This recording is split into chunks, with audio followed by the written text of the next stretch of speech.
10 new countries that could exist in 10 years. 10. Unified Korea. Forcing South Korea and North Korea to share one country may sound like some weird geopolitical version of the Odd Couple. After all, one's a reasonably successful capitalist democracy and the other's a batshit insane communist dictatorship led by a chubby little psychopath with a bad quiff.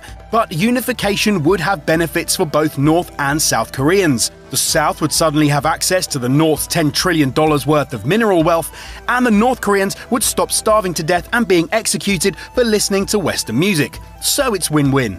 The biggest problem for unification is, of course, Kim Jong-un. Having everyone believe that you're a demigod who could drive from the age of 3 and has a mind more powerful than nuclear weapons is probably pretty great, as is living in luxury when most of your people suffer from severe malnutrition. However, with North Korea's government getting crueler and its people getting more desperate, a revolution and opening of the North's borders is far from impossible. 9. New Kurdistan. ISIS sure makes some strange bedfellows. Before the terrorist group started jihading around Syria, Assad and his regime were happy to keep the Kurds in Syria's north suppressed.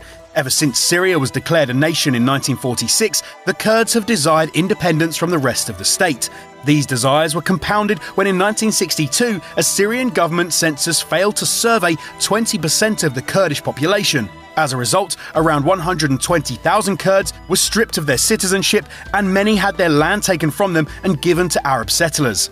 However, the threat of ISIS has forced Assad and the Kurdish to play nicely with each other. Although Assad briefly used his war on ISIS as an excuse to bomb the Kurds into the ground, the two sides are increasingly working together against their common enemy. Putin has even stepped in and promised the ethnic Kurds autonomy if they agree to work alongside the Russia-Assad coalition. Because whether you're a dictator or a separatist militant, everyone can agree that ISIS are dicks. 8. Independent Texas.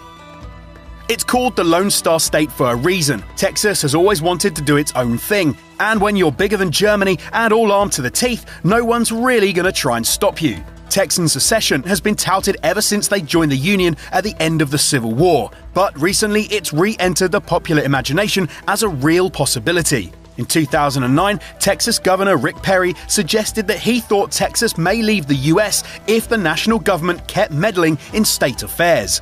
Back then, only 18% of Texans supported secession, but data from public policy polling shows that now as many as 40% want the state to go it alone. In 2015, secessionist fires were fanned when conspiracy theories started spreading the idea that the US was planning to use military training exercises to invade and take over Texas. You know, despite the US already owning Texas. And so, with fears of big government pervading and the example of Brexit to follow, an increasing number of Texans are now hoping for their very own Texit. 7. Flanders and Walloon. Stupid Flanders. It may just be an innocent Simpsons quote, but there are parts of Europe where saying "stupid Flanders" would get you beaten up. For those of you not expertly versed in Belgian history, let me explain. When Belgium was first formed, it was created out of two distinct regions, Flanders and Wallonia. These regions had two distinct peoples, the Flemish and the excellently named Walloons. Flanders and Wallonia have completely different cultures, histories, and even languages. Though they mainly coexist peacefully, tensions have remained high enough throughout the years for both sides to continually push for independence. In the 2010 Belgian national elections, pro-Flemish parties won all the seats in the Flanders region, and pro-Walloon parties won all the seats in Wallonia.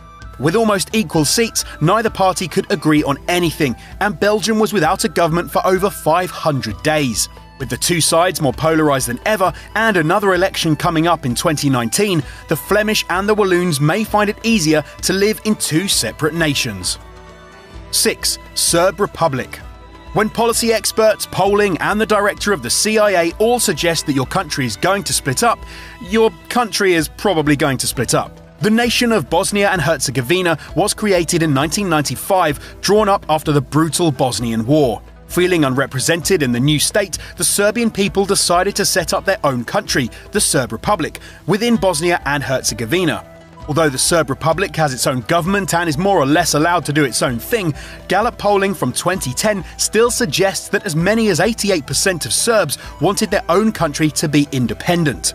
The Serbian Republic planned a referendum on independence in 2011, but the EU stepped in to prevent it. The Serbs listened to the European Union last time, but with anti-EU sentiment at an all-time high, an unemployment rate of 40% frustrating citizens, and another referendum being promised by the Republic's leader Milorad Dodik, is a sovereign Serb Republic that unlikely? Former CIA director and Balkans expert Stephen Meyer doesn't seem to think so. In 2013 and in 2014, he repeatedly argued that the country would become independent in a matter of years. 5. East Turkestan. Here's a country that most of us can agree we definitely don't want: the Islamic State of East Turkestan. Since 1998, a terrorist group known as the East Turkestan Islamic Party has been fighting the Chinese government for independence. Based in the northwest of China, the group aims to establish an independent country under their rule, much like the ISIS Caliphate in the Middle East. In this nation, the women, non-Muslims and homosexuals would all be stripped of their rights. The East Turkestan Islamic Party has been committed to forming its own nation for decades, performing 200 acts of terrorism against China between 1990 and 2001. Those terrorist attacks caused at least 162 deaths and injured around 440 people. More recently, they are believed to have orchestrated the 2015 bombing of Bangkok, which killed 20 people. In 2016, they even managed to set up a recruitment center in ISIS-owned Syria. The good news is that the East Turkestan Islamic Party doesn't have the resources of ISIS, let alone China. But with more supporters pouring in from the Islamic State, East Turkestan could become enough of a headache to force the Chinese government out of the area. 4. South Ossetia. Depending on who you ask, South Ossetia is either an independent nation or a region of Georgia. In 1991, Ossetia declared itself independent from Georgia, leading to a war between the two. Over 1,000 people died, and the result was completely unsatisfying. South Ossetia was allowed to run its own affairs, but had to remain technically part of Georgia. Since then, the Ossetians have made several attempts to leave Georgia. In 1992, an independence referendum was held, and 99.9% of Ossetians voted in favor of it. A second referendum was held in 2006, which found that the support for independence had dropped to 99.8%. Both referendums were ignored, and experts believe that the one held in April 2017 will be as well. However, South Ossetia has one very powerful friend: Russia. The Russians fought Georgia on behalf of the Ossetians in 2008, and as we've all seen in Ukraine, they are still willing to involve themselves militarily in Europe. Being friends with Putin may not be how most of us would want to spend our Saturday nights, but for South Ossetia, it could hold the key to their independence. 3. Somaliland. When you think of Somalia, you probably think of pirates, and no, not cool drunk Johnny Depp pirates, actual modern-day pirates who raid cruise ships, kidnap tourists, and hardly ever fight magical cursed skeletons. Well, Somaliland is fighting hard to defeat the chaotic reputation. It may sound like a theme park, but Somaliland is actually an autonomous region of Somalia, one that basically acts as its own nation. Despite being in the middle of a pirate hellscape, Somaliland has run itself with admirable success since it declared itself independent from the rest of the country in 1991.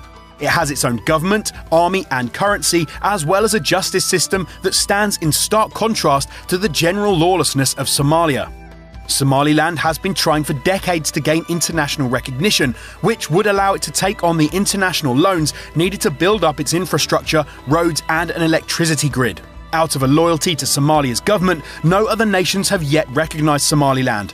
But in 2014, the city councils of Sheffield and Cardiff both voted to throw their, admittedly pretty meaningless, support behind Somaliland. In 2015, the United Kingdom Independence Party of all people became the first Western political party to support Somaliland's international recognition. 2. Catalonia. Spain seems like a perfectly nice country. Good food, midday naps, a weird desire to be chased around by bulls, all that good stuff. Yet there are huge numbers of people desperate to leave the nation. Catalonia has been vying to split with Spain for so long that it has practically become the poster child for regional independence. Ever since losing a war against the Spanish royal family in the 1600s, the people of Catalonia have wanted to leave Spain. And after hundreds of years, it looks like they may finally get their wish. Between 2009 and 2011, 552 towns across Catalonia held symbolic independence referendums, with all of them voting in favour of Catalonia leaving Spain. In 2014, a region-wide referendum was held across Catalonia and 88% of voters backed independence. The Spanish government has so far ignored all of these results, pointing out that they almost all had low turnouts and that the referendums were never officially sanctioned in the first place. But Carles Puigdemont, the leader of Catalonia's independence movement, vows that he will force the Spanish government to hold a binding referendum on Catalonia's sovereignty in 2017. And with the current government only winning 28% of the national vote in the last election, supporting Catalonia's independence would be an easy way for an opportunistic party to pick up some extra support. 1. Cal-exit. We've already talked about Texit, but an increasing number of Californians are discussing what they call Cal-exit. Okay, so it doesn't have a catchy name like Texit, but if anything, an independent California is more viable than a sovereign Texas. California has the 6th largest economy in the world and a population larger than Poland. The state already has enough money to spend $537 billion in 2017 and also has well-established systems of education, welfare, and infrastructure. At present, most Californians don't want to leave the US, but the number who do is growing, and fast. In January of 2017, only 18% of the state's residents wanted an independent California. By March, that number was 32%. Of course, there are problems. California still receives about 35% of its funding from the US government, money it would have to find elsewhere. On top of this, California has a huge border with America, and securing it would cost billions. But with a planned ballot initiative in 2018 and hopes of a statewide vote in 2019, a Cal-exit is not as far-fetched as it might sound, although it really does need a better name. So that was 10 new countries that could exist within 10 years. Which new nation would you most like to see pop up? Which one do you really not want to become independent? Let us know in the comments below, and if you want more geography bending facts, be sure to check out 10 countries you didn't know existed playing on screen right now.